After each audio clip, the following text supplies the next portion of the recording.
So I will say reveal in Finder, and in here I will say open with Google Chrome, and then I can see your whole website. That's pretty cool, and I can see that there is a lot that's happened since the previous version. Nice layout. Yeah, that's really cool. Oh.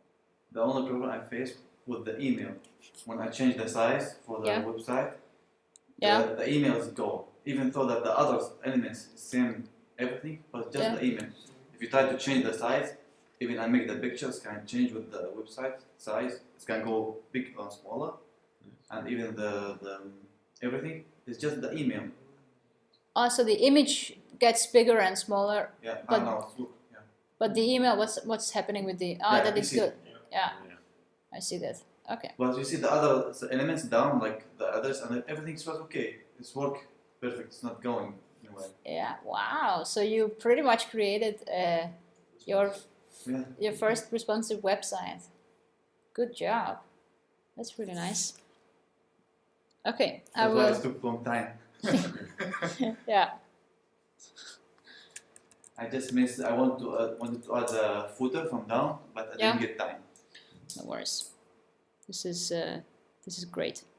So, okay. So the first thing that I can see, I'm going to inspect it with the Google or the Chrome Dev Tools, and this way I can see the most like the outermost structure of your website. So I can see that within the body you have two divs, a contact and the details, and then in those you have one element each, an aside, and then article.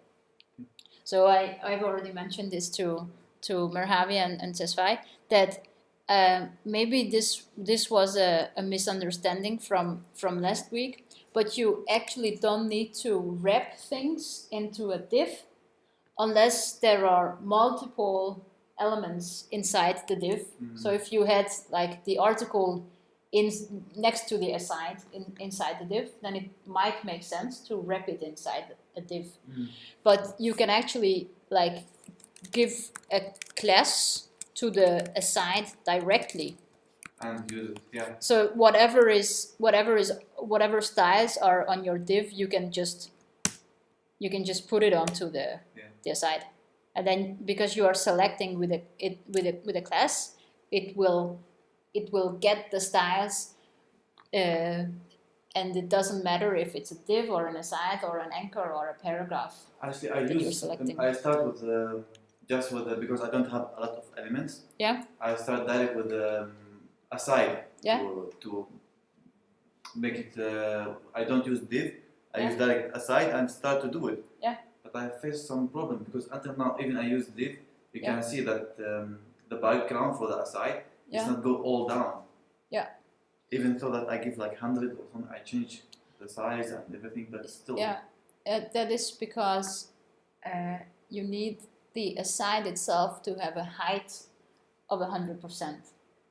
So, for example, here, because you can see the blue, the aside has this blue when I select it. Yeah. You can see that what the height is, right? It's not the height of the whole viewport. So in that case, you could say, for example, that it should have a height of 100%, and if your body has a minimum height of 100%. Because if you say height 100%, then you normally won't be able to see anything that is below 100%. But if you say minimum height 100%, then you can. And in that way, your aside will inherit it from the parent. The reason why it's not working now is because your body doesn't have a height at all, and that is because you are using floats. So when you're using floats, and this will cover this part later today.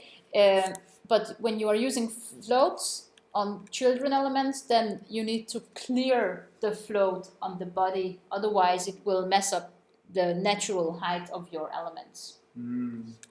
So, for example, in this case, just so you can see that it is working. Well, maybe I could just do this height.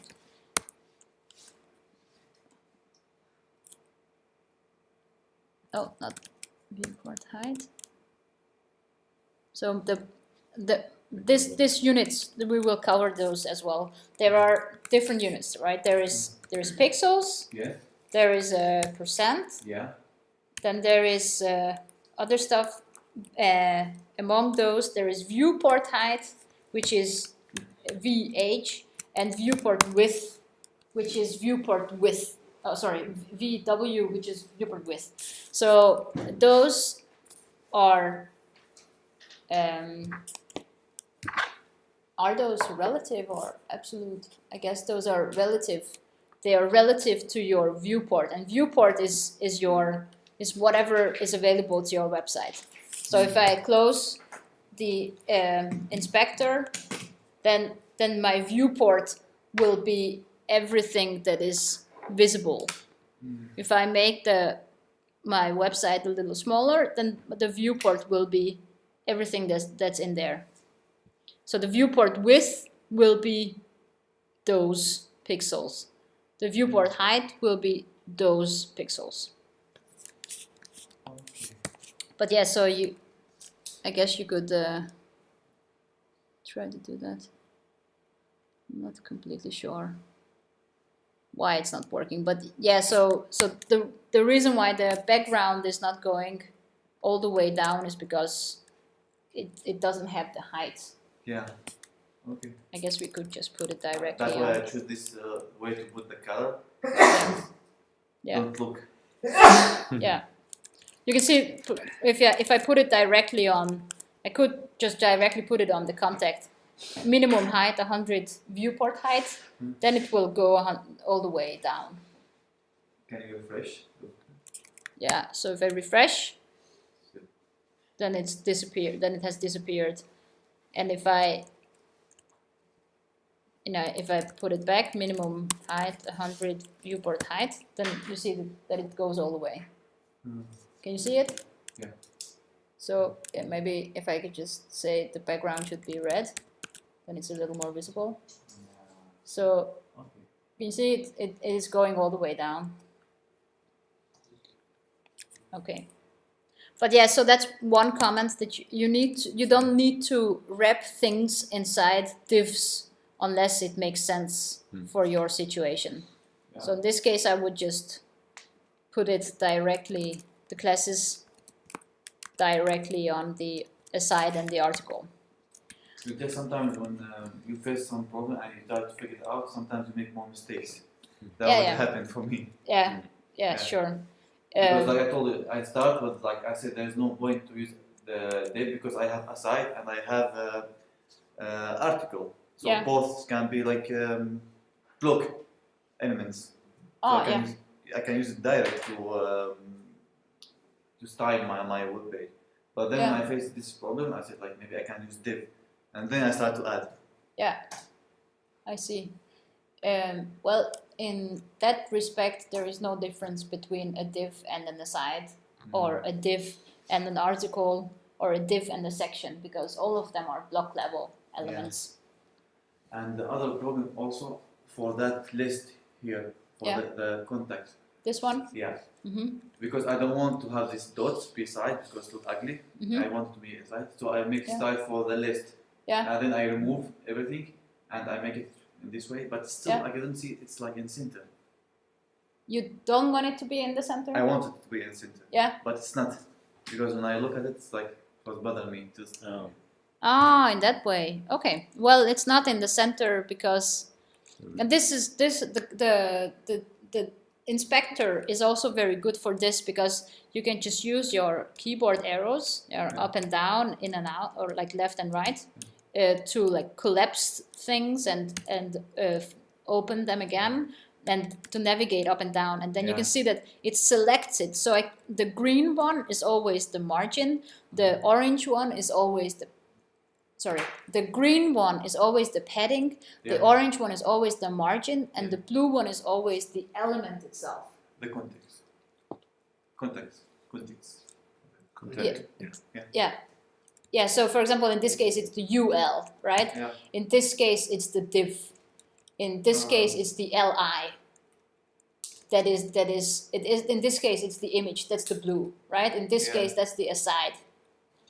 And you can see that the aside, does it have any margin or padding?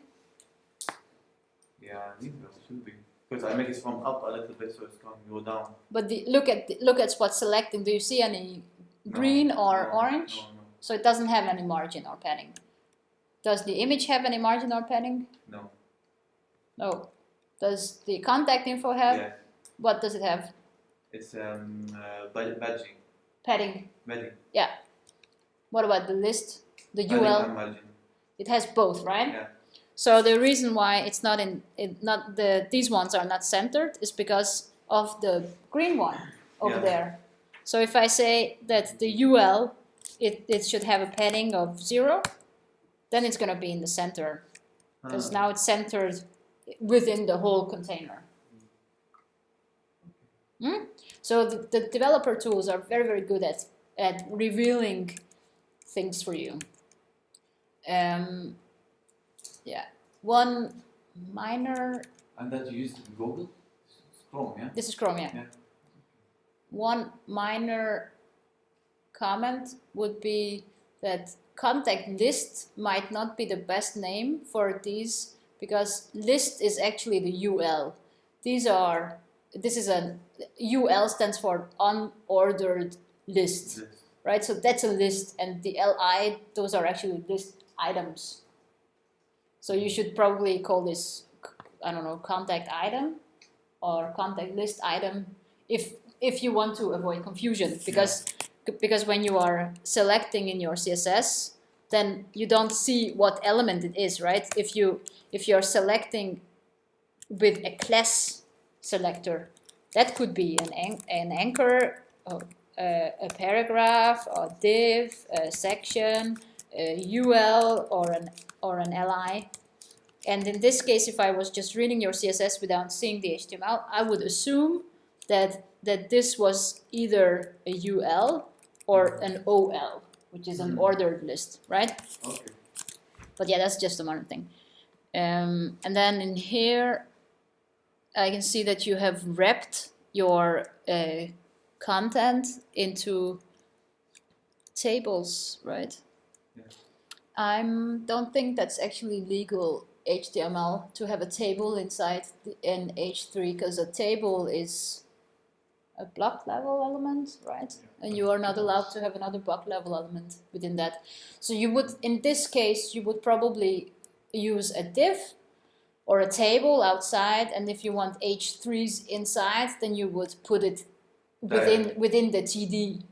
Okay, yeah. There you could have an H3. I just found it more easy. Yeah, but that will cause unexpected errors when you have invalid HTML. It will cause you some errors that you're like, so why is this happening? And that's because the browser will misunderstand what you want to do. Okay. When you don't follow its rules. So this font H3, I should put it inside the table. Yeah. So what you should do instead. So if I go in here, if I find this, so what you should do instead is you create a table, and then you have a table row, and then a table, what's that? A TD, a cell? Yeah. Why is it called a D? Okay. A table cell, and then in there you could have an H3, where it says 2016, 2017, whatever.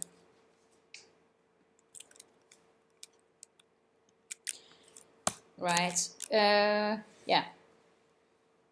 But yeah, really good job overall. You have used all the elements that we asked for. I think it's the same here, right? You shouldn't have an H. Then you could have it in the LI. Yeah. So within the LI, you could have a H3 with the content. instead. Hmm? Cool. You might be overusing H1s and H2s and H3s. You should only really use those for headers of things. Yeah. Because you're using them for basically all of your content. Yeah. So you don't necessarily, like, you probably wanted them to look bigger or something, so you went for an H2. But yeah, you can change like the size and stuff with CSS. I know, it's just like, because I thought it's like much easier, you know, just because I would select H3 and I would design all the font for H3 and I would choose H2 and I would make all together. Yeah, or you could just use a P and give it a class name. Yeah. And then use the same class name for all the different ones that you want to look the same. So in and then this, you can edit the class. Yeah. So in this case, you could say, for example, this paragraph should have the class name of intro text, right? Mm-hmm. And then you would create some styling for everything that is an intro text, which should be font weight bold and font size, I don't know, 20 pixels, whatever, and font family something, and then you get the same effect. And then also it's more semantic. Yeah. Then you can just use that intro text class for all of them, or whatever you want to look the same. Yeah. Thank you. Cool. Do you guys have any questions regarding this? Questions? Oh, all right. It's just one question, like, in this way, when you style your website with the percentage all the time, it will work also on mobile, or it should be something else. No, that's exactly what you used for it to work with mobile. So whenever possible, I personally and responsive developers try to avoid pixels and use percentages and viewport width and viewport height and rem and em instead. Sometimes it is like sometimes you want something to have a fixed size, and that's where pixels are very good. So you want, I don't know, a button to always have same size all the time. Yeah. So for example, if I just create a pen very quickly, because this is exactly what we're gonna talk, so it's not irrelevant, I guess. So if I say I have this button on my website, and there it is, and so I'm just gonna cheat and use flex, which will display later. Justify content center align. So this Flexbox is very good at putting at the layout, creating layouts. So if I say minimum height 100%, and also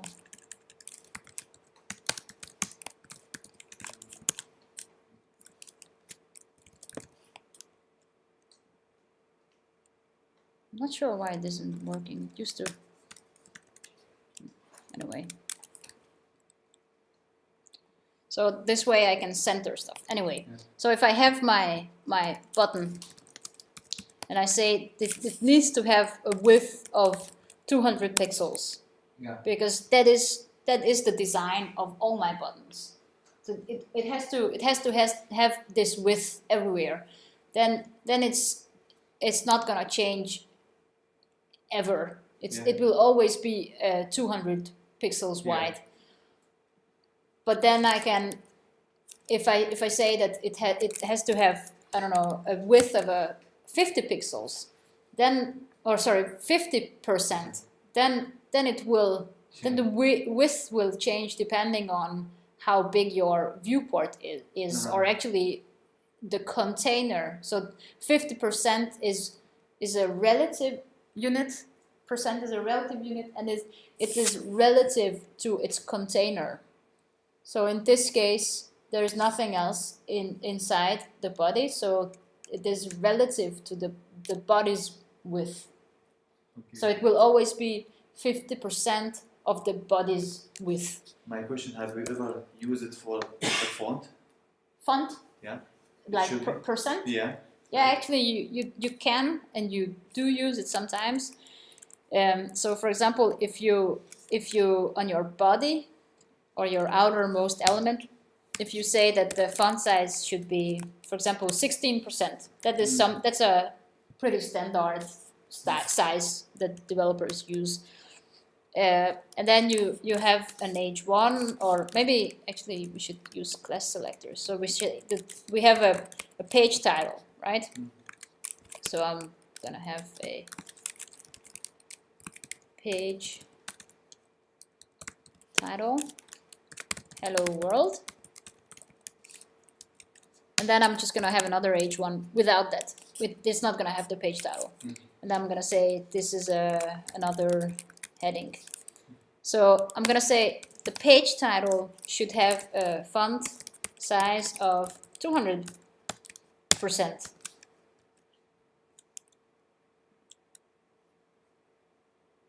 Oh, yeah, of course, I'm not gonna need this anymore.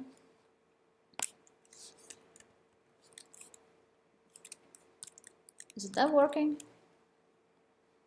Can you use percent or font? Well, you should be able to. So Maybe it actually works if I say font size, I don't know, 50 pixel, or yeah, and that, so if you explicitly set a font size for either the element or its parent container, and then you set it to %, then it's going to try to find the closest pixel font size, and then set it to bigger or smaller depending on that. So for example, if I have this, instead this H1, the class is not on the H1, but if it's inside a div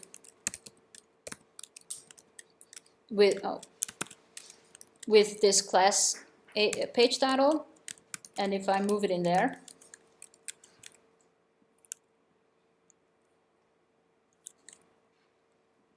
like that, then I would assume maybe this needs to be first, I'm not sure, or maybe the opposite. Well, I would assume that it was the container, but I might be wrong.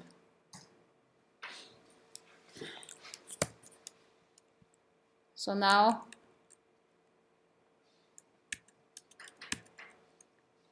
both of them, yeah, I guess it doesn't work. So I guess it only works if I say specifically on the H1. So so I guess that it only works if you have some element styling for that element, and then you say that in this context I want the font size to be something %, then it will be 200% of the 50 pixel, which is set on all H1s. Okay. I don't know if you understand. Yeah, I understand. It's comparing to what the size you give is keep the process for that, not from the web page. No. Okay. It's compared to, so if you have like a H2s and then you have an H2 which is I don't know, more important or something, then you would create a class for that, and then that could be 150% or something. But it's not that often you use it for font size. No, I guess it's not that often. All right, so let's try to. Do you guys need a little break before we get started? 5 minutes, or are you good? I'm good. Good? Okay. So what we're gonna start with is we're gonna quickly look through the presentation from last week, which I didn't have time to finish or actually go through at all. But we'll try to do it a little fast so we don't spend too much time on it.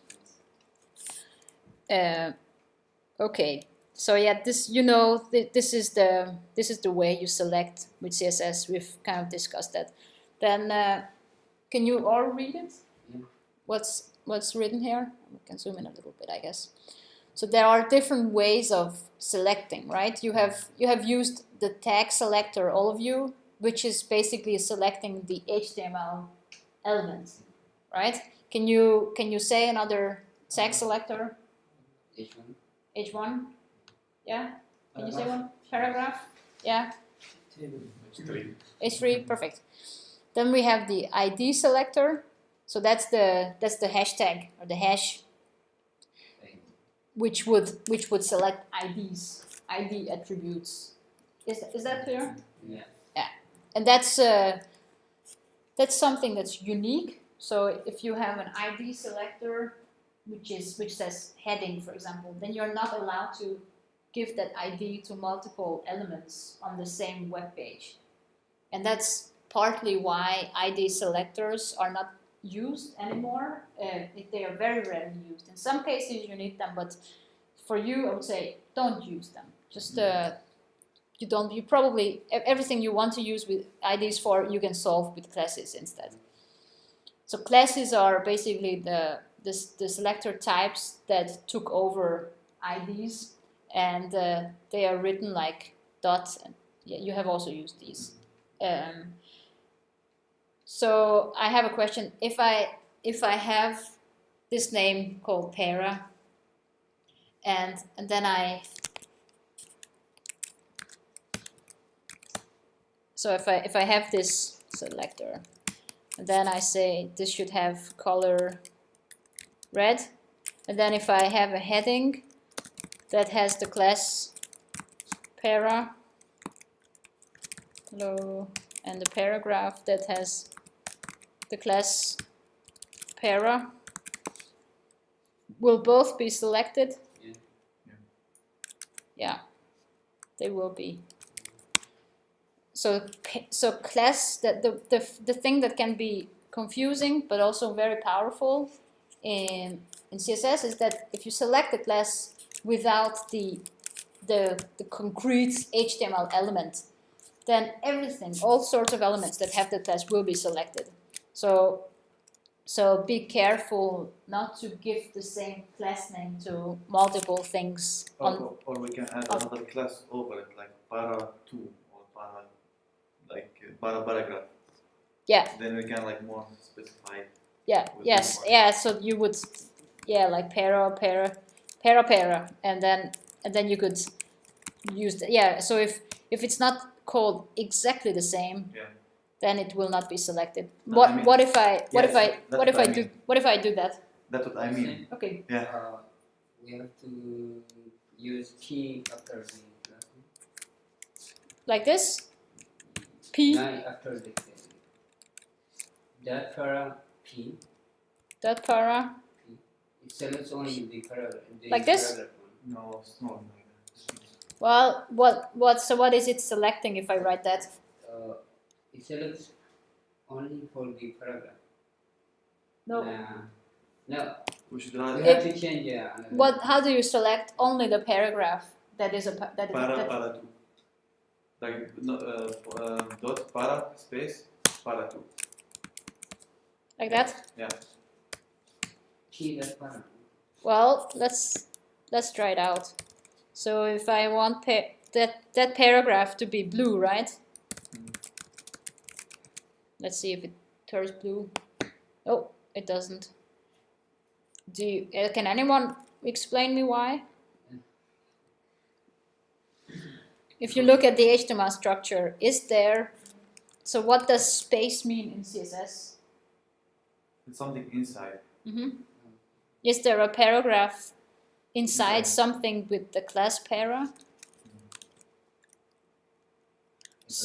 So there's nothing inside it though. So it's a paragraph that has the class para.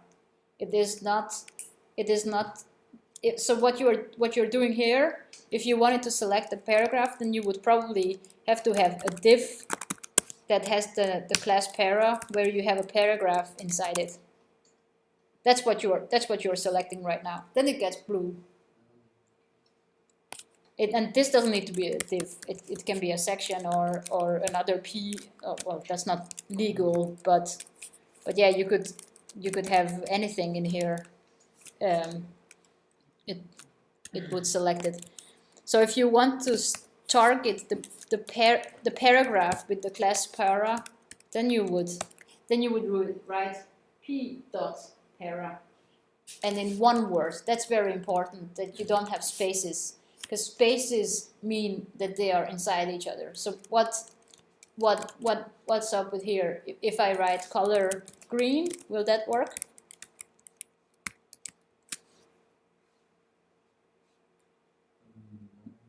Why is that? Because I think you should remove the point. The point? No. Yeah. This one? No. Now it's become like no. You need it. But because like we use that p up, it was more specified. It's more powerful. No. So if I remove this, then it will work. Oh. So why is that? We have just discovered it up there. Why is it that it's not working? The space. So now it thinks that you are trying to select something that's called para 2 inside something that's called para 1. So if I remove the space, then it will work, and it will overwrite the other thing, because I actually think that the specificity between these two is exactly the same, but order. No, it is okay. It's more specific. So the way it goes is, if we just comment this out for now. We don't need this for now. So the way it goes is, if you just have a class selector and versus a selector, like an HTML selector and a class selector, then what do you think? Which one do you think will be more powerful? The second one. The second one. So if I do this the other way around, right? Then it's still blue, and why is that?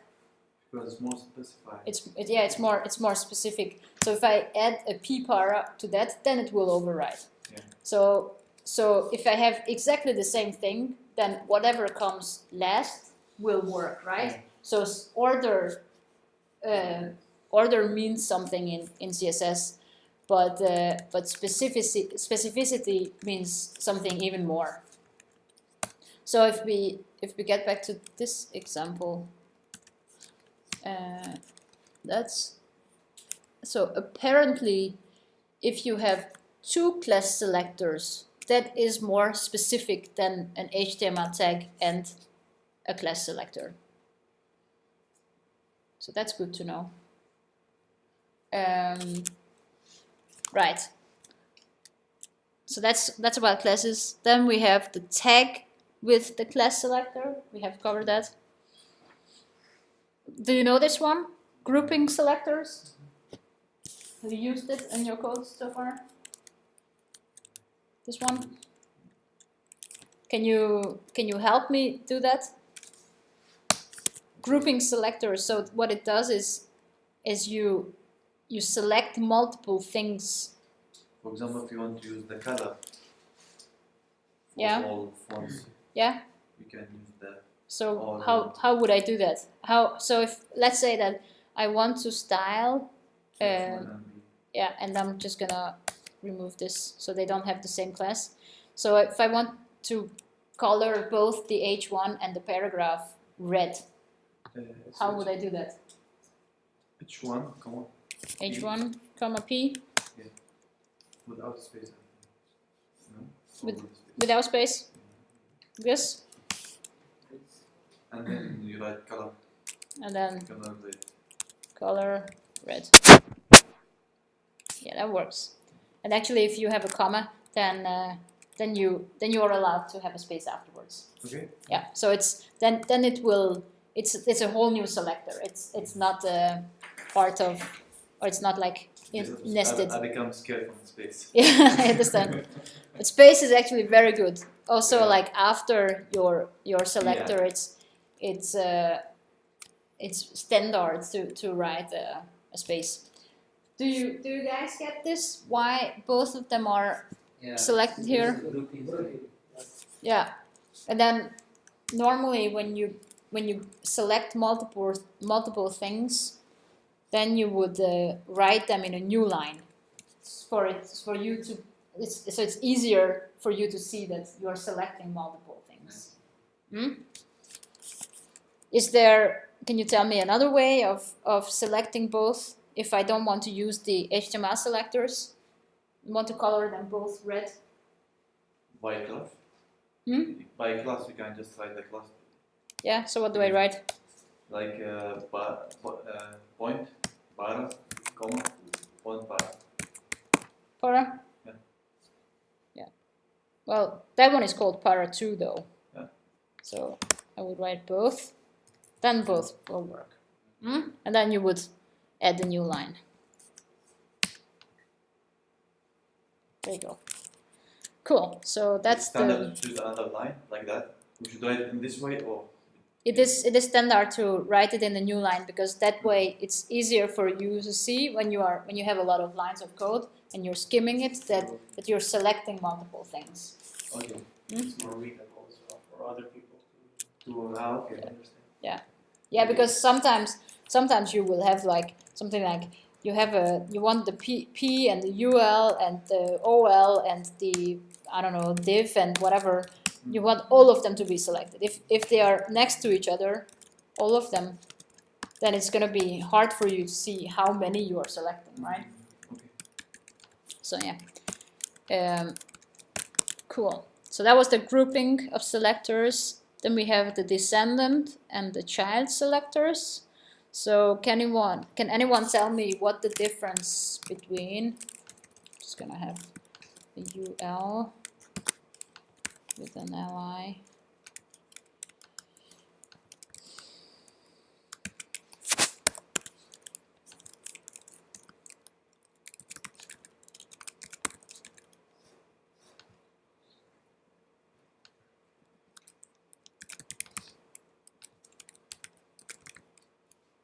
It's not possible to make a tree in CSS like we do in HTML. If you The tree, you know that how we can. Because when I was trying to write in CSS, I feel like I'm writing like a rubbish. because it's all on one level. Yeah. I don't know how I should start like A, B, C, like in HTML, like you can take a section by section and you can make it. Yeah. You finish from the first one, you close it, and you open the other one, and you start with. But with CSS, sometimes I confuse where I want to find what I made already. Yeah, I can understand that. Well, there is some different ways of doing it, but because CSS is so different than HTML, it is not completely possible. But what you can do to make it easier for yourselves is to do a certain naming convention, which I will explain later on. Okay. So you divide your website up into components. So for example, this could be like a contact component, and this could be like a main component, and this would be a section title component, and this would be info component, whatever, and then you would create a CSS file for each of your components, and then in that way it's kind of like Lego bricks.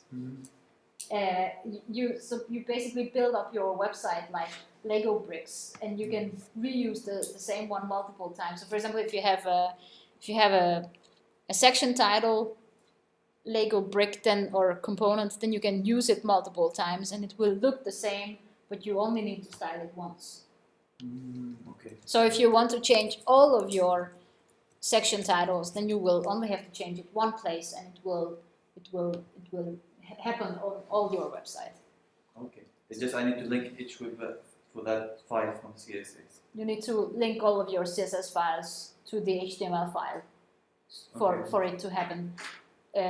But then in web development we have some tools to like take all your CSS files and generate them, compile them into one single file. So you end up with a main CSS, which is not meant for reading. It's meant just for to work with the website. Yeah, it's just to see if it works. But when you work, then you work with your single or CSS files. I get you. Yeah. Okay, but right. So the descendant selector and child selector. Do you know what the difference between those two is? The first one is like So this one and that one. The first one is like be inside the div, Yeah. but the second one I don't know. Okay. So let's try to take an example on that one. So now I have this list, right? This UL with. Or maybe this actually makes more sense if I say 5, 5.5, 5 and 2/3, whatever. So for example, if I have this list, right, then you can see I have a UL and I have some LIs inside. But in one of the LIs, I have another list. So this is a nested list. Mm-hmm. Can you see, like, I have the main list, and then inside the last list I have another list. Like sublist. Yeah, exactly. And I could even copy this, and I could even put it in one of the other ones, and then I would have a third level of lists. So that's nesting lists. That's something that's possible. Do you understand that? Yeah. Did you have a question? No. Okay. Stop me anytime if you guys have a question. So if I use the descendant selector, so if I say I want to select the list items inside the UL and I want them to be red, So then you it's see it selects them all, right? Mhm. So the difference between the descendant, this is the descendant selector, whenever you have a space. This is the child, it's called the child or the direct child selector. So if I want these to be blue, So descendant. yeah. Of course, that's because that's a bad example. How could I make it a better example? Maybe I could. So the reason why this is happening, what I wanted to show you is that if I write that, then it will only target the first level things. So it's not something that's nested inside. But because I have a UL here, oh, I know. Now I have an idea. So if I say this is my main list, right? So if I say in the main list, LIs, those should be red. And then, so what I'm doing now is here I'm selecting all list items within the main list. And here what I'm doing is I'm selecting all the direct children of the main list. So do you see what's happening? Like these two, those are the ones that are there that didn't turn blue. And the reason why they didn't turn blue is here I'm saying that all the direct LI children of main list, these are not direct children because they aren't out here, right? They are grants. They are Grants. yeah, exactly. Yeah. Yeah. So the difference between these two is this will select everything that is inside it, and that will only select the first level. And the reason it's happened before because we have two OL. And yeah, exactly. So Because, so this one is also UL. yeah. So Because it happened like that. yeah. Yeah. Yeah. Okay. Yeah. Okay. Yeah, and these ones, it attribute selectors and universal selectors. So the attribute selector, it basically means that, for example, like you had a footer, right? Where you said it was content info with a role, right? Then copyright, blah blah. So if I have this footer, then I can select it. If I don't have a class on it, then I can select it with just the HTML element. But it's, I don't know, maybe it's possible that I have this, I don't know, a side where I have a header and a footer inside it. So I have multiple footers. So I don't want to select. Do you see it? Yeah. So I have this aside, and then I have this footer, and I only want to select this footer. Then this one will not work, right? Then if I write color red, then both will be selected. I don't want that. Hello footer, hello. Okay. So what I could do in this case is to select it with the attribute selector, which looks like this. And you don't need to remember it. You can always Google attribute selector and then it will work. So this doesn't need to be role. If you have type, so for example, if you have input fields, then there are multiple input fields. Is it self-closing? I guess so. And then just a placeholder, just a quick example. Name. Doesn't matter at all. So if I have this input field and then I have another one, which is maybe it's a phone number. So the way it looks is it looks like this. They look kind of the same, right? But I want the one with the tel type, so only the ones that are used for phone numbers. I want that to have a bigger padding, for example. Then I could select it with the attribute selector. What would I write there? Can you help me? Type. Type well. Equal. Apostrophe. Text. Yeah. Well, I said I would want to select the tel, but it doesn't matter. Yeah. It doesn't matter. We're still sleeping. Yeah. Then you see that that's the only one I'm selecting. Sorry, what did you say? I said I was sleeping. You failed the test. Yeah. You should leave now. Yes. Yeah. So that's the way attribute selectors can be used. It is sometimes useful, but I guess what you mainly will use is the class selector. And then the universal selector is something that selects everything. So if I say everything should be color red, then everything will be, and these ones aren't because it's not actually a text, it's a placeholder. So, what's the difference between universal and body? The body selector. Yeah, so that's a very good question.